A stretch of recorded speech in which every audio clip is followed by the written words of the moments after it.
Quando tragédias acontecem, a primeira pergunta deveria ser: o que pode ser feito para evitar que isso se repita?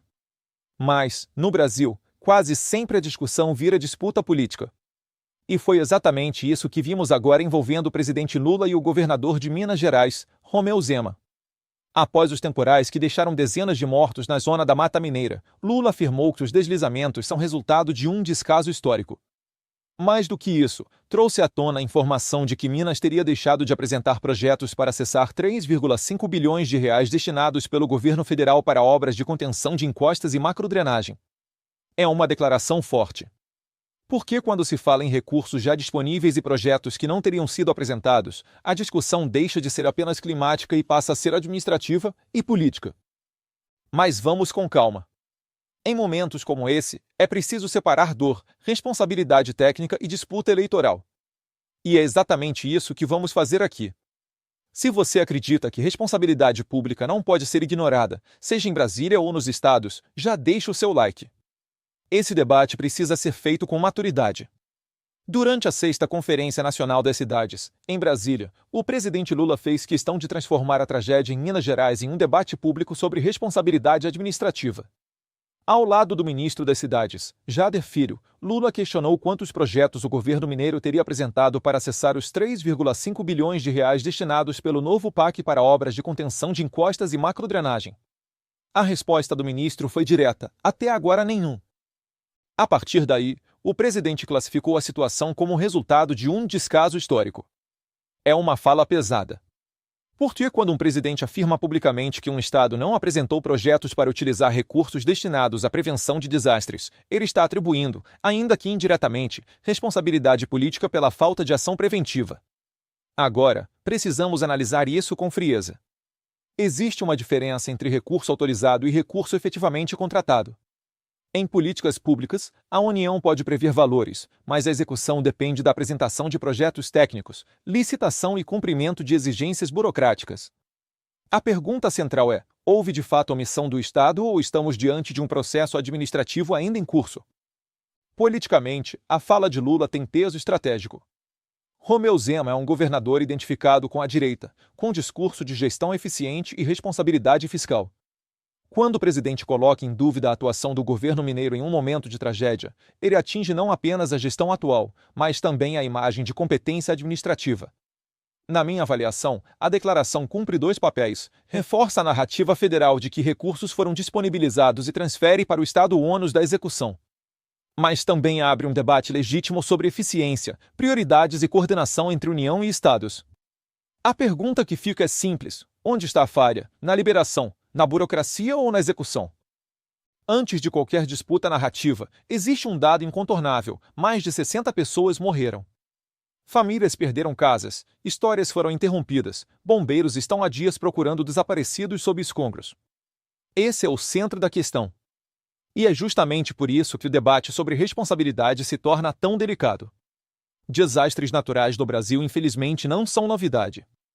Enchentes, deslizamentos e colapsos urbanos acontecem há décadas, especialmente em regiões com ocupação irregular e falta de infraestrutura adequada. A expressão descaso histórico, usada pelo presidente, dialoga com essa realidade estrutural que atravessa diferentes governos, de diferentes partidos, ao longo dos anos. Mas existe uma linha tênue entre reconhecer um problema estrutural e transformar a tragédia em palco de embate político. Quando a discussão pública se concentra rapidamente em quem apresentou o projeto, quem liberou verba ou quem falhou na execução, corre-se o risco de reduzir uma questão complexa a uma troca de acusações. Por outro lado, também não é razoável tratar tragédias como fatalidades inevitáveis. Obras de contenção de encostas e sistemas de macrodrenagem existem justamente para mitigar riscos conhecidos. Se havia recursos disponíveis e projetos não foram apresentados, isso precisa ser explicado. Se havia entraves técnicos ou burocráticos, isso também precisa vir à tona com transparência. Na minha análise, o momento exige duas coisas ao mesmo tempo: respeito às vítimas e clareza institucional. Nem blindagem automática, nem exploração eleitoral. A população mineira e brasileira tem o direito de saber se houve falha administrativa, onde ela ocorreu e como evitar que isso volte a acontecer. O presidente afirmou que Minas Gerais recebeu 3,5 bilhões de reais do novo PAC para obras de contenção de encostas e macrodrenagem. Mas aqui é fundamental entender uma coisa: destinar recurso não é o mesmo que transferir automaticamente o dinheiro para a conta do Estado. Em programas federais, especialmente no PAC, o processo depende de etapas técnicas bem definidas. Funciona assim: o governo federal abre a possibilidade de financiamento ou contratação de obras. O Estado ou município precisa apresentar projeto técnico detalhado, documentação, estudos ambientais, cronograma físico-financeiro e cumprir exigências legais. Só depois disso é que o contrato pode ser formalizado e a obra iniciada. Ou seja, há um fluxo administrativo que exige organização e capacidade técnica local. Se, de fato, nenhum projeto foi apresentado até agora, isso levanta uma questão séria sobre gestão e prioridade. Por que obras de contenção de encostas não são luxo, são prevenção básica em regiões historicamente afetadas por deslizamentos? Agora, também é preciso verificar se houve entraves técnicos, divergências sobre critérios ou até disputas burocráticas entre União e Estado. Politicamente, quando Lula expõe publicamente a ausência de projetos, ele está dizendo: o recurso estava disponível. Mas a pergunta que precisa ser feita é: estava disponível em termos práticos ou apenas autorizado em termos orçamentários? Muitas vezes há diferença entre o anúncio político e a operacionalização técnica. Na minha avaliação, esse é o ponto central da discussão. Se havia dinheiro pronto para ser executado e o Estado não agiu, isso precisa ser esclarecido com dados. Se havia condicionantes ou exigências que dificultaram a apresentação de projetos, isso também precisa vir à tona. Porque, no fim das contas, a população não quer saber de disputa de versões, quer saber por que as obras preventivas não estavam prontas antes da chuva chegar. Durante o mesmo evento, Lula não se limitou à questão administrativa. Ele citou seus 3 mandatos, mencionou os governos anteriores do seu campo político e afirmou que não deve nada a banqueiro da Faria Lima, grande empresário ou latifundiário, mas sim aos movimentos sociais. Esse trecho do discurso não foi casual.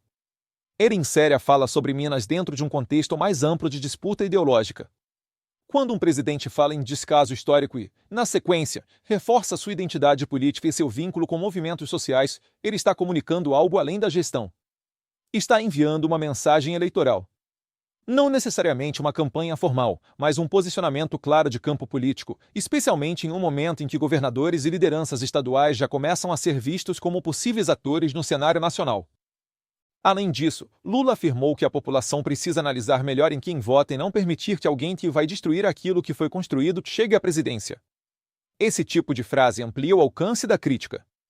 Ela deixa de ser apenas sobre gestão de obras em Minas e passa a dialogar com a disputa política nacional. Politicamente falando, isso é estratégico. Tragédias muitas vezes se tornam palco de disputa narrativa porque revelam falhas estruturais. Ao trazer o debate para o campo da escolha eleitoral, Lula transforma um embate federativo em um recado mais amplo ao eleitorado. E isso naturalmente provoca a reação do campo oposto. Na minha leitura, o discurso teve 2 camadas, uma administrativa e outra claramente política. A administrativa questiona a execução de recursos. A política reforça alinhamentos e demarca território ideológico. E quando essas 2 camadas se misturam, o debate deixa de ser apenas técnico e passa a ser também uma disputa de visão de país. Quando tragédias como essa acontecem, surge sempre a mesma pergunta: de quem é a responsabilidade? A Constituição estabelece que a União pode financiar, coordenar e apoiar políticas públicas, mas a execução de muitas obras estruturais depende diretamente de estados e municípios. Obras de contenção de encosta e drenagem urbana, por exemplo, geralmente passam pela articulação entre os 3 níveis de governo. Isso significa que não existe resposta simples. Se a União disponibilizou recursos, o Estado precisa apresentar projetos e cumprir exigências técnicas. Se o Estado apresentou projetos e houve entrave na liberação, a responsabilidade muda de lugar. A prevenção de desastres não é tarefa isolada, é resultado de coordenação eficiente. Quando essa coordenação falha, o custo aparece da pior forma possível. Politicamente, porém, o jogo costuma ser diferente. Cada lado tenta demonstrar que fez sua parte. O governo federal afirma que colocou dinheiro à disposição. O governo estadual pode argumentar que enfrenta a burocracia, limitações técnicas ou que os recursos não estavam efetivamente contratados. E no meio desse embate está a população, que não quer disputa, quer solução. Na minha avaliação, o ponto central não é apenas saber quem está certo na narrativa, mas entender por que regiões historicamente vulneráveis continuam expostas ano após ano. Se havia risco conhecido, se havia histórico de deslizamentos, a prevenção deveria ser prioridade permanente, independentemente de disputa partidária. O que realmente está em jogo aqui é a eficiência da gestão pública em todos os níveis. Tragédia não pode virar palco eleitoral, mas também não pode ser tratada como fatalidade inevitável. Se há recurso, ele precisa virar obra. Se há responsabilidade compartilhada, ela precisa ser assumida de forma madura. Porque, no fim, quem paga o preço não é político, é cidadão. No fim das contas, o que estamos vendo é mais um capítulo de algo que o brasileiro já conhece bem. Uma tragédia acontece, vidas são perdidas, famílias ficam destruídas, e logo depois começa o jogo de empurra político. O presidente diz que havia recurso e que não foram apresentados projetos. O governo estadual, por sua vez, certamente terá sua versão sobre o andamento administrativo. Mas enquanto versões são debatidas, a pergunta que ecoa é simples: se o risco era conhecido, por que as obras preventivas não estavam prontas? É aqui que a discussão precisa ser séria. Não é sobre torcida. Não é sobre bandeira partidária. É sobre responsabilidade pública. Se havia dinheiro, ele precisava virar obra. Se havia entrave técnico, precisava ser resolvido. Porque chuva não é novidade em Minas. Deslizamento não é surpresa. O que surpreende é a repetição do problema. Na minha visão, o Brasil precisa superar essa cultura de reação e entrar de vez na cultura de prevenção. Não importa se o gestor é de direita ou de esquerda. O que importa é eficiência. Mas também não podemos aceitar que, diante de questionamentos legítimos, o debate seja tratado como ataque político automático. Transparência não é perseguição. Cobrança não é politicagem. Agora eu quero ouvir você. Na sua opinião, houve falha de gestão estadual? Falha de coordenação federal? Ou estamos diante de mais um caso de burocracia que custa vidas? Comenta aqui embaixo. Seu ponto de vista é importante. E se você acredita que política precisa ser debatida com firmeza, mas com responsabilidade, deixa o like e compartilha esse vídeo. Informação séria também precisa alcançar mais gente.